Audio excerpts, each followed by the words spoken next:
Muito bom dia. Hoje nós vamos falar sobre a frase do dia aqui, ó. Qual é a frase do dia?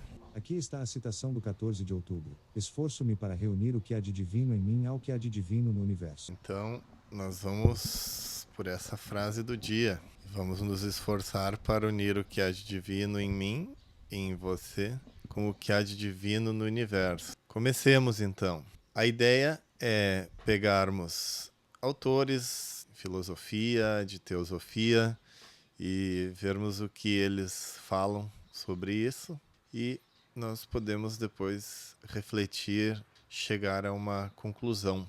Então, iniciamos por Aristóteles, Ética a Nicômaco. Então, para quem não sabe, Aristóteles foi um filósofo grego, estudante de Platão e tutor de Alexandre o Grande. Ele é considerado um dos maiores filósofos da história e fundador da lógica formal. A Ética Nicômaco é uma obra fundamental da filosofia moral e ética, e Aristóteles explora o conceito de virtude e a importância da virtude como meio para alcançar a felicidade. Ele argumenta que a virtude é um hábito adquirido através da prática e que a felicidade é o objetivo final da vida humana. E conclui enfatizando a importância da razão e da virtude na busca pela felicidade. Ele acredita que a virtude é um meio termo entre os extremos e que a prática contínua da virtude leva à realização pessoal e à felicidade. A obra continua a influenciar a filosofia ética até hoje. Pois temos aqui Meditações de Marco Aurélio. Ele foi um imperador romano e filósofo estoico. É conhecido por suas reflexões filosóficas e por seu reinado como um dos 5 bons imperadores. E em Meditações é uma coleção de pensamentos e reflexões pessoais de Marco Aurélio, escritas em grego. Essas meditações são um guia prático para a filosofia estoica, focando na aceitação do destino e no controle das emoções e na busca pela sabedoria. Temos aí já um ponto em comum, que é o equilíbrio. A conclusão é que Marco Aurélio acredita que a chave para uma vida bem vivida está na aceitação do que não podemos controlar e na concentração no que podemos. Suas meditações são um testemunho de sua busca constante pela sabedoria, pela paz interior, mesmo diante das diversidades. Então, temos uma relação aí entre equilíbrio, paz interior, felicidade. Cosmologia egípcia, o universo animado. O autor desse livro é um estudioso moderno que explora a filosofia e cosmologia do Antigo Egito. Esse livro examina a visão do universo no Antigo Egito, onde acreditava-se que o cosmos era animado e cheio de vida. A cosmologia egípcia é baseada em conceitos de dualidade, trindade e a relação entre o ser humano e o universo. Conclusão: a cosmologia egípcia oferece uma perspectiva única sobre a interconexão entre o homem e o cosmos. O livro destaca a importância da consciência astronômica e da viagem espiritual para se reunir com a fonte divina. A filosofia egípcia é uma mistura de ciência e espiritualidade, refletindo a complexidade da civilização egípcia. Outro, O Mundo como Vontade e Representação, de Arthur Schopenhauer. Schopenhauer foi um filósofo alemão cujas ideias influenciaram muitos pensadores posteriores, incluindo Nietzsche e Freud. O Mundo como Vontade e Representação é uma obra filosófica que explora a natureza do mundo como uma manifestação da vontade. Schopenhauer argumenta que a realidade que percebemos é uma representação da nossa mente e que a vontade é a essência inerente do mundo. E acredita que a vontade é a força motriz por trás de todas as coisas e que a vida é marcada por sofrimento e desejos insaciáveis. Ele sugere, então, que a única maneira de escapar do sofrimento é através da contemplação estética. Aí temos um elemento em comum com o Renascimento, e da renúncia aos desejos, um elemento em comum com a tradição oriental, do yoga e do budismo. Sua filosofia é uma crítica à busca incessante de prazer e sucesso, que é enredar-se nas teias de Maia, né? Da ilusão. Aí temos várias obras teosóficas, né? Oriundas de Helena Blavatsky, que foi uma escritora e teóloga russa, fundadora da Sociedade Teosófica. Também foi quem trouxe toda essa tradição de sabedoria que até então era reservada a apenas alguns poucos iniciados, e pôde abrir isso para o mundo em geral, com o apoio de seus mestres. A Teosofia, então, é uma obra que explora a filosofia esotérica e a interconexão entre a ciência e a espiritualidade. Blavatsky argumenta que é uma sabedoria oculta que pode ser acessada através da meditação e da introspecção. E acredito que a verdadeira compreensão do universo e da vida humana pode ser alcançada através da busca pela sabedoria oculta. Ela sugere que a ciência e a espiritualidade não são opostas, mas complementares, e que a verdadeira sabedoria está além do que é visível e tangível. E, inclusive, o que muitos religiosos chamam de milagre também era dito por Blavatsky e pelos seus mestres, que na verdade são fatos que ocorreram por leis naturais, porém, como o homem conhece muito pouco dessas leis, não concebendo como possa acontecer, chama de milagre, mas que não existe nenhum milagre no universo, que tudo obedece a uma lei inexorável e que governa todas as coisas. O Caminho da Mente, de Thich Nhat Hanh, 1926 a 2022, foi um monge budista vietnamita e um dos maiores professores de meditação do mundo. O Caminho da Mente é uma obra que explora a prática da meditação e a importância da atenção plena. Thich Nhat Hanh ensina que a meditação é uma ferramenta poderosa para cultivar a paz interior e a compaixão. Thich Nhat Hanh acredita que a meditação é a chave para uma vida mais plena e significativa. Ele sugere que ao praticar a atenção plena, podemos aprender a viver no presente e a encontrar a paz em meio ao caos. Sua filosofia é uma combinação de budismo e psicologia moderna, oferecendo uma abordagem prática e acessível para a meditação.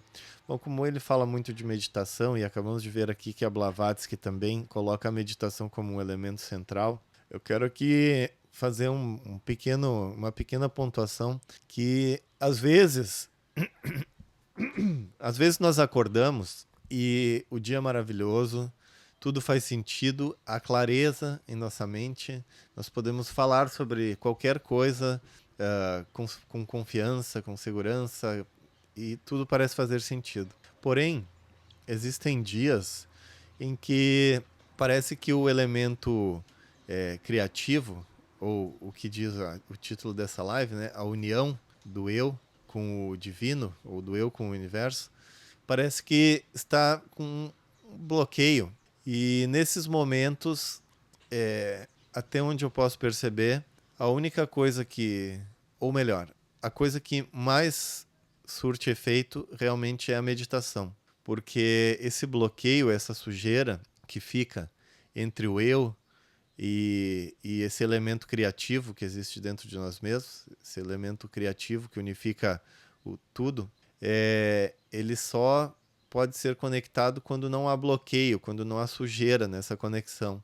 E essa sujeira se dá através de emoções negativas e pensamentos confusos. E essas emoções negativas e pensamentos confusos, às vezes eles aparecem pelos mais diversos motivos. Não cabe aqui a gente enumerar, pelo menos não nesse vídeo de hoje, os elementos que causam esse bloqueio, mas é preciso limpar isso, trazendo à nossa consciência emoções positivas e clareza aos nossos pensamentos.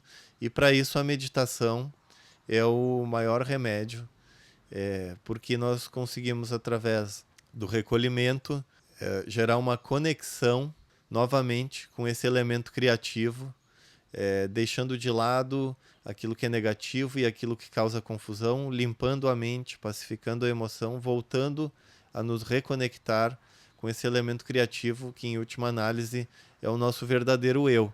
É o eu a partir do qual nós removemos a fragmentação da nossa personalidade e refazemos a unificação de todos os elementos da nossa personalidade e da interconexão com todas as outras pessoas, seres e coisas do universo. E aí, novamente, volta a clareza e voltam os sentimentos elevados e positivos. Depois nós temos aqui o Bhagavad Gita, é um texto sagrado hindu, parte do épico Mahabharata. Seu autor é tradicionalmente considerado Vyasa, um sábio e poeta.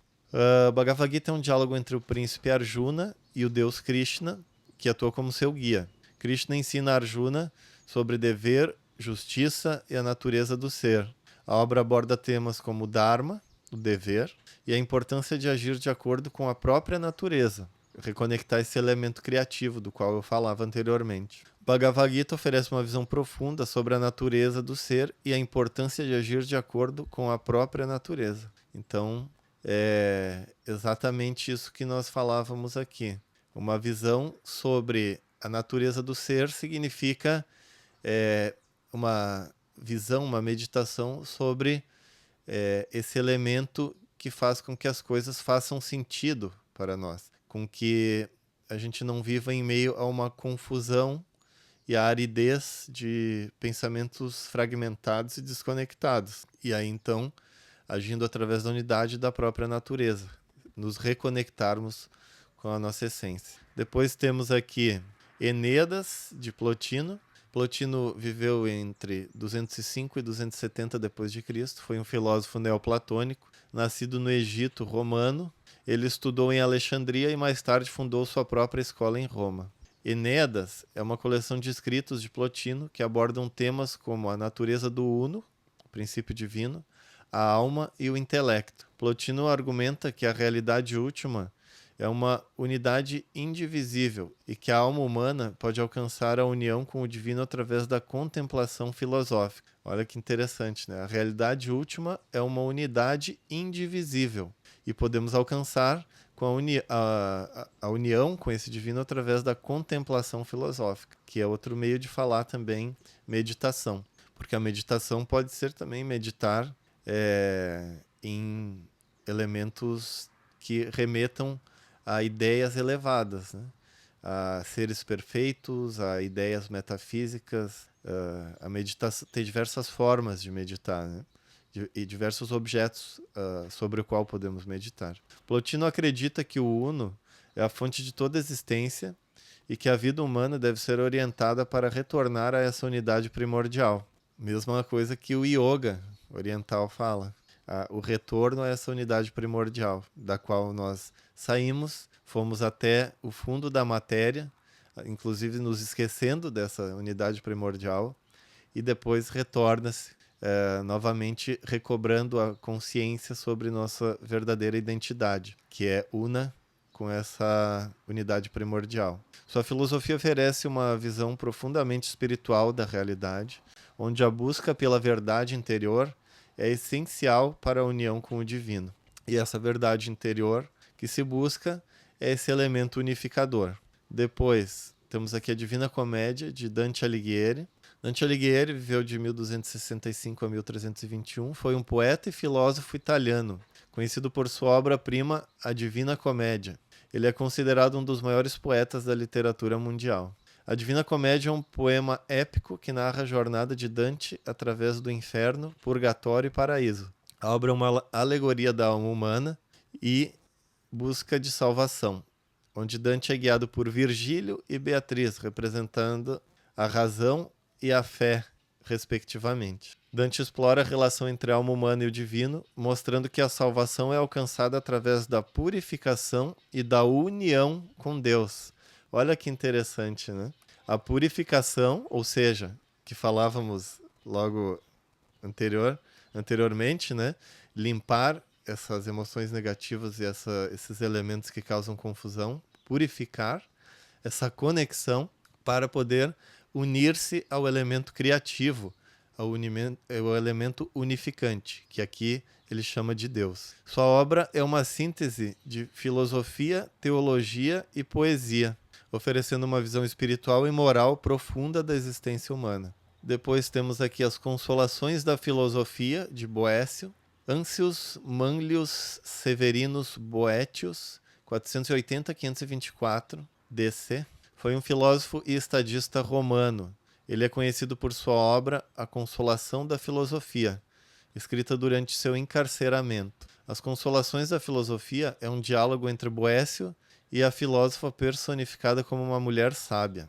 A obra aborda questões de sofrimento, justiça e a natureza da felicidade, oferecendo conforto espiritual e filosófico ao autor em seus momentos finais. Boécio argumenta que a verdadeira felicidade só pode ser encontrada na união com o divino, que é imutável e eterno. Sua obra destaca a importância da filosofia como um meio para alcançar a paz interior e a compreensão das adversidades da vida. Olha que interessante, né? Novamente, citando aqui um meio para alcançar a paz interior, só pode ser encontrada na união com o divino. E aqui a gente entra nesse tema novamente de que quando nós nos sentimos estranhos, né? Confusos, fragmentados. Fragmentados significa separado de todo o resto, né? Separado, e quando separado nós não temos acesso à sabedoria, à criatividade, à confiança que só existe quando estamos unidos e não separados. Então, é um tema recorrente aqui, a união com o divino, a união com nossa identidade unificadora, né? Integralizante, ao invés da fragmentação, através de vários aspectos cartesianos de nós mesmos, sendo que cada um desses aspectos, quando se separa, a nossa consciência se aferra a um desses aspectos, ela perde a sabedoria, ou seja, perde o fluir que só pode vir do todo e não de um elemento fragmentado. O banquete de Platão. Então, Platão, 427 a 347 a.C., foi um filósofo grego, discípulo de Sócrates e professor de Aristóteles. Fundador da academia em Atenas, ele é considerado um dos mais importantes pensadores da filosofia ocidental. O banquete é um diálogo platônico que aborda a natureza do amor. Diversos personagens, incluindo Sócrates, discutem diferentes perspectivas sobre o amor e o desejo, culminando na ideia de que o amor é uma força que leva a alma à contemplação do belo e do divino.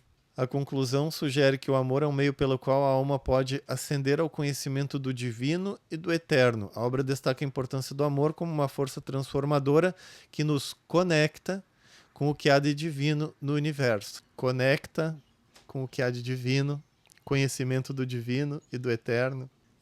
Existe um manancial infinito, segundo todos esses filósofos, que pode ser acessado, né, através dessa conexão com o divino e com o eterno.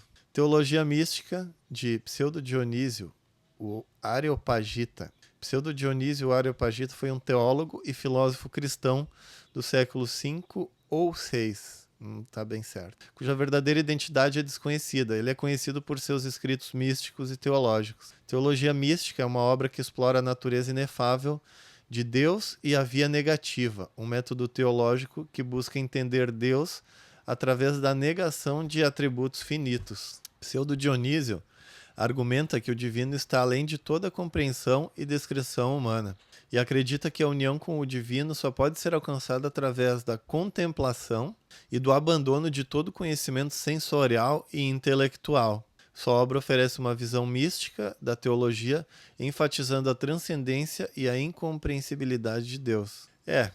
Isso é bem interessante porque aí começa a se criar também uma conexão filosófica, né, das ideias, não só orientais, no sentido de Maya e do budismo também, da anulação do que é fragmentado, do que gera o desejo e gera a confusão, gera a ilusão, e a conexão através de uma visão mística, de união e transcendência, né? com um elemento que unifica tudo, nos traz esse fluir criativo. A Sabedoria do Deserto, de Thomas Merton. Thomas Merton, 1915-1968, foi um monge trapista, teólogo e escritor norte-americano.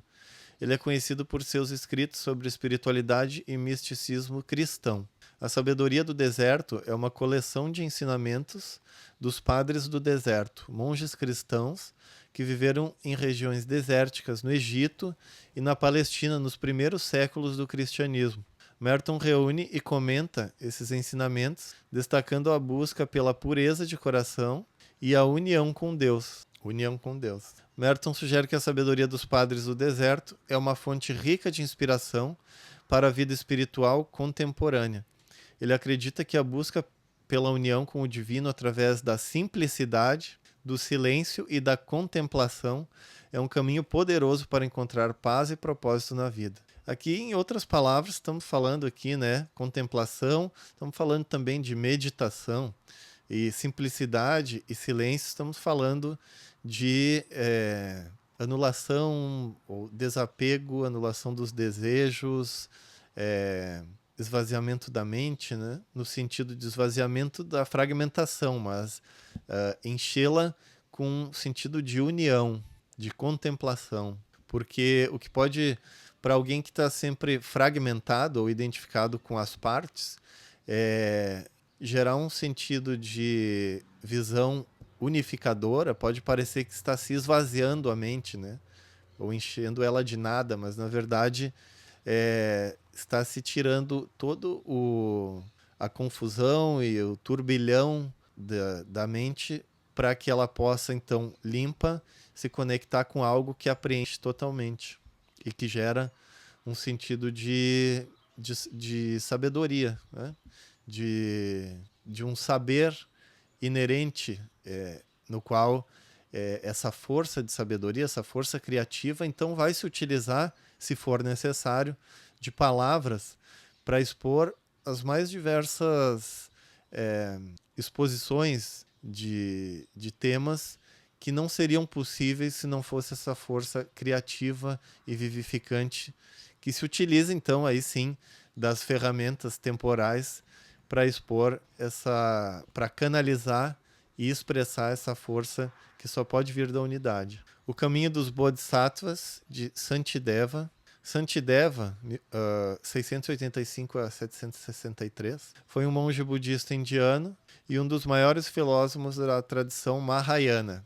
Ele é conhecido por seu poema épico Bodhisattva Karyavatara, O Caminho dos Bodhisattvas. O Caminho dos Bodhisattvas é um guia para a prática do caminho do Bodhisattva, um ser que busca alcançar a iluminação para beneficiar todos os seres. Santideva aborda temas como compaixão, paciência, a sabedoria, a meditação, oferecendo instruções práticas para cultivar essas virtudes. E aqui eu quero frisar isso aqui, ó, alcançar a iluminação para beneficiar todos os seres. Só é possível beneficiar todos os seres quando se gera essa iluminação através da unidade com o princípio unificante, com o verdadeiro eu uno com todos os outros. A conclusão de Santideva argumenta que a verdadeira felicidade e realização são encontradas na dedicação ao bem-estar dos outros e na busca pela iluminação. Sua obra é uma fonte poderosa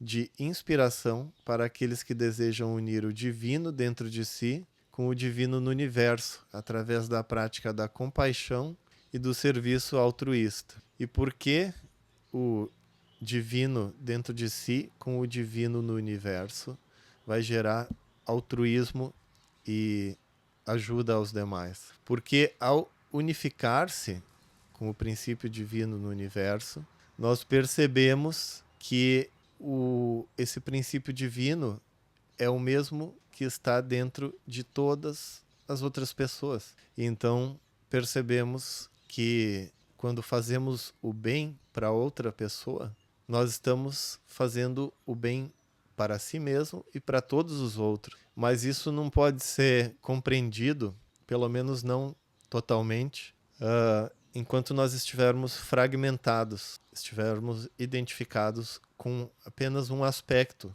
da nossa existência, como, por exemplo, um aspecto profissional, ou aspecto de amigo, ou aspecto familiar, ou até um aspecto de uma religião específica.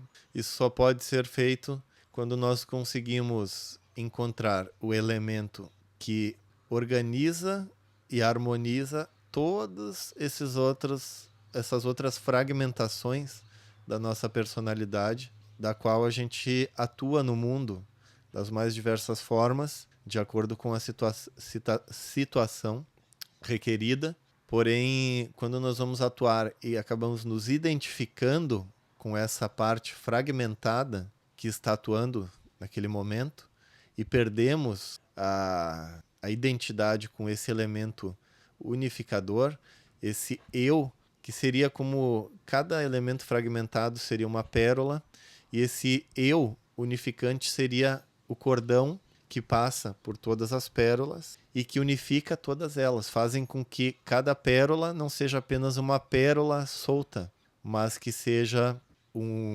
faça parte de algo maior, que é o colar. E aí esse colar, não apenas as pérolas dos nossos elementos fragmentados, as nossas diversas faces da personalidade, mas também a de todos os outros, estão todas nesse mesmo colar. E quando nós conseguimos nos identificar com esse elemento que é o cordão, as coisas fazem sentido e gera esse elemento de compaixão, de altruísmo, de visão unificadora, de serenidade, de calma, porque aí o elemento separado, ele já não precisa garantir a sua parte, né? Vou garantir o meu. Não, porque ele faz parte de um todo. Tudo está trabalhando para tudo. Por mais que algumas pessoas possam pensar que estão trabalhando para si mesmas, na verdade elas estão trabalhando para o todo sem saber. A única diferença é que ao invés delas terem a vantagem de trabalhar com a mentalidade de que estão trabalhando para o todo, o que geraria para elas uma série de virtudes, de sentimentos elevados, que trariam para ela felicidade, tranquilidade, serenidade, temperança, paz de espírito, paz interior, que trariam para ela condições de ela pensar de forma ordenada, de forma integral, de forma clara, que as ideias façam sentido, se interconectem, não sejam rivais entre si. Ao invés de ela ter acesso a todo esse manancial, que é o que faz com que esses grandes sábios façam atos fraternos de caridade, de ajuda aos demais, porque eles conseguem ter essa visão unificadora. Quem acha que faz bem só para si mesmo, acaba se tornando uma ilha de fragmentação e, em se fragmentando, se torna separado de todo o resto. Essa separação é que causa toda a angústia e a sombra que o homem moderno muitas vezes se depara e que causa nele até essa descrença em si mesmo e nas outras pessoas. Então, o que podemos chegar aqui à conclusão, né, já que a ideia é justamente desse vídeo é a unificação do eu com o universo, é identificar que essa unificação do eu com o universo é um elemento que podemos entender é o caminho natural de evolução do ser humano, já que se nós podemos pensar que evoluir é ser cada vez mais belo, cada vez mais bom, cada vez mais justo, cada vez mais verdadeiro, ou seja, que nós possamos nos iluminar, nos tornar coerentes, equilibrados, harmonizados, fraternos, solidários, para que ao invés de haver violência e desentendimento no mundo, haja amor, coerência, união. Então, podemos chegar à conclusão, com tudo que nós vimos hoje, desses sábios e estudiosos da filosofia e dessa busca pelo entendimento, né, pela sabedoria, de que o elemento de meditações e reflexões na busca pela unidade e a intenção de deixarmos para lá os desejos e as ilusões geradas pela fragmentação é o caminho para a união entre todas as nossas partes, ou nossos pequenos eus, né, fragmentados, e aquele grande eu que une todo o resto, que podemos chamar de Deus, ou o nosso próprio eu uno com todo o resto, com todos os demais e com toda a manifestação, inclusive o que não é manifestado, com a causa inicial, né? Com a causa geradora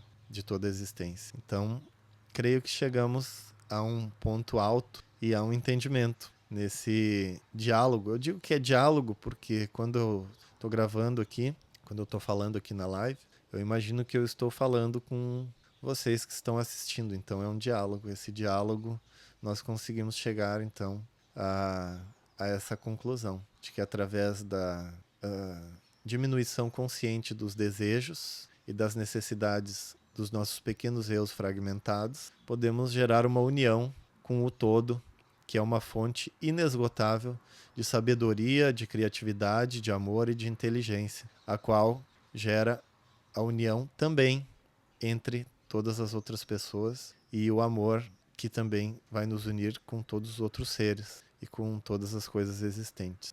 Então, obrigado por ter caminhado comigo nesse diálogo de hoje. Nos vemos na próxima. Não deixe de se inscrever, ativar o sininho, dar o like e compartilhar esse vídeo com alguém que você acha que pode se interessar também nesses temas, tá bom? Um grande abraço e até mais.